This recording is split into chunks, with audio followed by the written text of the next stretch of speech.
আলহামদুলিল্লাহ নাহমাদুহু ওয়া নাস্তাঈনুহু। আজকের আলোচনার বিষয় তরুণদের দিনের পথে আগমন।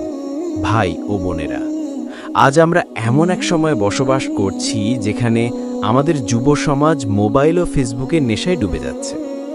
অথচ রাসূল সাল্লাল্লাহু আলাইহি ওয়াসাল্লাম বলেছেন যে 7 শ্রেণীর মানুষ কিয়ামতের দিন আরশের ছায়া পাবে। তার মধ্যে একজন হলো সেই তরুণ যে আল্লাহর ইবাদতে বেড়ে ওঠে। আমি কি সেই যুবক হতে পারি? তুই জানিস, আমি ঈদের ছুটিতে ঠিকমতো কুরআন পড়তে পারিনি। এখন মনে হচ্ছে কত বড় ক্ষতি করে ফেলেছি। তরুণ ভাইরা, আল্লাহ তাআলা কুরআনে বলেছেন, তোমরা নিজেদের ও তোমাদের পরিবারকে আগুন থেকে রক্ষা করো। যে যুবক এখন ইবাদতের স্বাদ পাবে, সেই যুবকই ভবিষ্যতে সমাজকে বদলাবে। আল্লাহ, আমি বদলাতে চাই। আমি চাই আমার জীবন যেন কুরআনের আলোয় ভরে যায়। আরে, তোমরা দাঁড়িয়ে আছো কেন? এসো, কাছে আসো।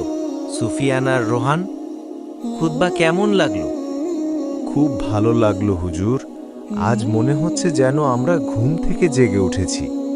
হুজুর, আপনি বললেন যে যেই যুবক আল্লাহর ইবাদতে বেড়ে ওঠে সে আরশের ছায়া পাবে।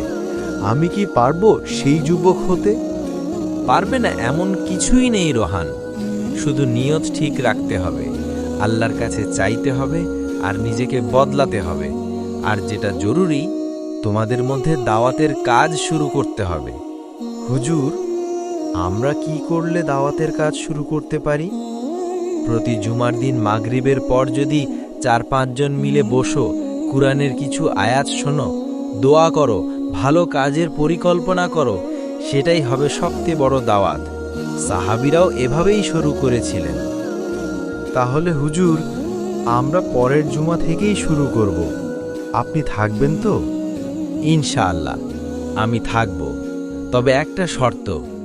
এই আসরে শুধু গল্প না, আমলের কথা থাকবে। নিজেদের জীবনের ভুলগুলোকেও আলোচনায় আনতে হবে। আপনি আমাদের সহায়তা করছেন হুজুর। এই আলোটা আমরা ছড়িয়ে দেব। হুজুর, একটা কথা বলি, আমার মা অনেক দিন ধরে অসুস্থ। ওনার চিকিৎসা দরকার, কিন্তু বাসায় টাকা নেই। আমি অনেক দোয়া করি, কিন্তু ভয়ে কাউকে কিছু বলিনি। রোহান, আজ তুমি সাহস করে বলেছ, এটাই তোমার ঈমানের প্রমাণ। আমাদের মাদ্রাসার ছাত্র সহায়তা তহবিল আছে, আমি আজকেই একটা ব্যবস্থা করব ইনশাআল্লাহ। হুজুর, আপনি কত সহজেই আমাদের বোঝেন। এজন্যই আপনাকে বাবা মনে হয়। আমি গর্বিত তোমাদের মতো ছাত্র পেয়ে। মনে রেখো, প্রকৃত এলেম শুধু মুখে না, তা হৃদয়ে পৌঁছাতে হয়। এই শহরের বুকে আল্লাহর আলো জ্বালানোই হবে আমাদের কাজ। এই আলো তোমরাই বহন করবে ইনশাআল্লাহ। আমরা ইনশাআল্লাহ হুজুর, আমরা সেই আলোই হব যেটা চারপাশের অন্ধকারকে দূর করবে।